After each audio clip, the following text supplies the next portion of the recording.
Hey y'all, just wanted to share a little something with you. So I keep getting thrown in jail down here in Daytona Beach. The bulk of it, other than a major case that the sheriff's planted on me. Um, but the bulk of it, where I keep going in and out, is completely my fault. Admittedly, because I miss court. But the strange thing is, it happens like for the strangest reason. Like, all I'm trying to do is get my shit cleared up and, driving with no license, shit like that. Um, so the last couple years have been pretty shitty on me, but, I'm trying to get things cleared up, got license back, registration, insurance, all that. But every single time that I go into a freaking jail cell and I sit there for a day to 3 days, a week, whatever, until I get bond because they've been holding me in no bond because I keep missing. But each and every time, on the spiritual path that I've been on, it's the strangest thing. I keep coming across a young man that needs a little bit of guidance. And I thank the good Lord, because obviously it's, you know, I'm I'm passing along words and they're not, completely mine. Like, the stuff just jumps in my head and my heart to say to the people. And this latest one, it was a 24-year-old man. And I call him a man because when I first met him, he was more of a boy. And over a 24-hour period, he turned into a man real quick. But I heard him on the phone talking to his girl, and I mean, he's bragging about her, how she's such a good girl, great worker, never thought he'd get so lucky to have this chick. And he keeps calling her bitch, my bitch, my bitch, my bitch, and my hoe, and all this shit.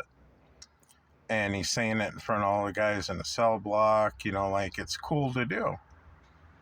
Well, it just so happens to be that this young 24-year-old man that went by the name of Twin, um, I believe he was from Philly, if I'm not mistaken. He was waiting to see if he was getting extradited for, you know, whatever the case was. It's his business, not mine to put out there. But he come back in the cell after being on the phone with her the last time, and I asked him. I said, you're bragging about how great the girl is, and he's like, yeah, I love her, and it's the best thing that's ever happened to me. I said, well, not that I'm anything great, but a real man, they don't talk about their woman that way.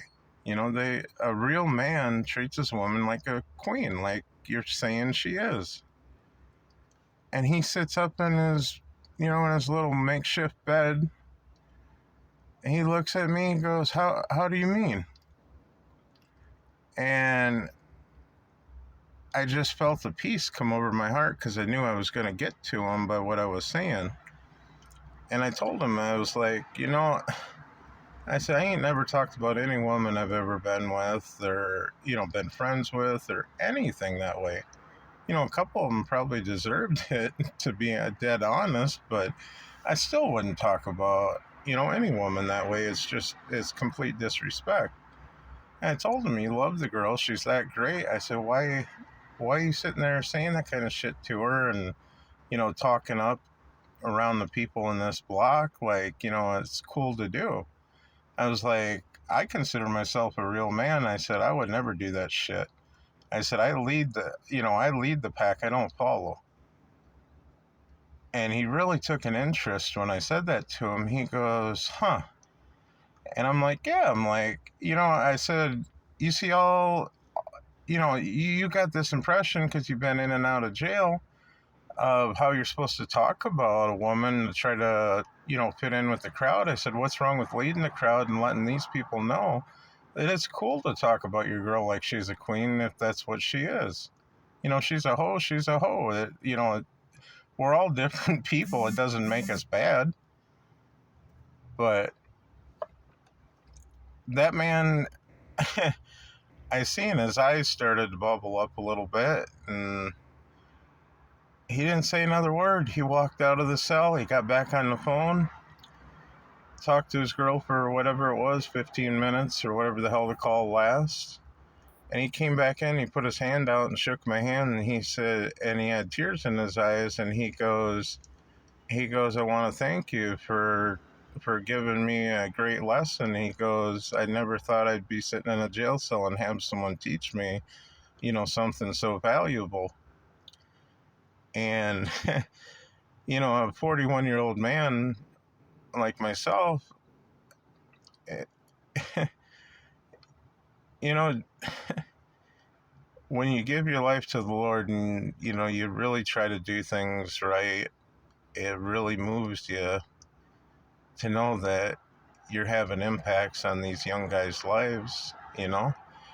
I just wish to God that I could do it in a manner that didn't involve me going sitting on hard ass hard ass pieces of steel and eating bologna sandwiches for 2, 3, 4 days at a time. If God could figure out a different way for me to minister to these kids without me having to sit in a damn jail cell, that would be absolutely fantastic. Wouldn't have to get my truck towed and impounded and pay to get out. Wouldn't have to pay bail to get out and all this crap. But, truthfully, all jokes aside, like, if I look at it,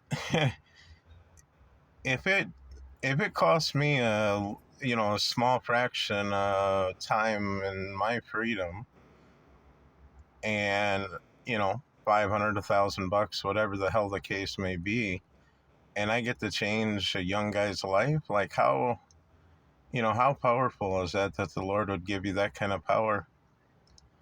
you know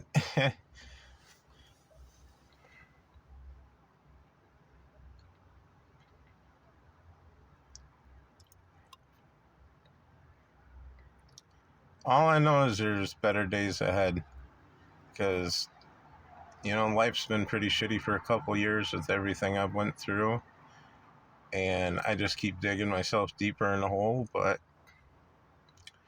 I'm working my ass off, and I know it's gonna happen. And we all get down at times, but we're never down and out for long. But I really wanted to share that because that really, really touched my heart, and I've waited a couple days now, trying to figure out exactly the right words to say, and I didn't come up with them, obviously, or I wouldn't be making this long of a video. But yeah, I thought that was pretty interesting, pretty touching. We all get to reach out and touch people in our own ways, and I guess I'm mentally, physically capable and strong enough to, have the mindset to go sit in a freaking jail cell for days on end to help these kids. I guess if that's what my calling is, or part of what God wants me to do, I'm fine with that. It's not my top priority, like on my top of my to-do list, but if it changes one young guy at a time, turns him from a boy to a man in his thinking, I think that's freaking fantastic. And I really give praise to God for allowing me to work his miracles in, the man that I've become. So, love y'all. Hope y'all are having a good one, and have a safe weekend.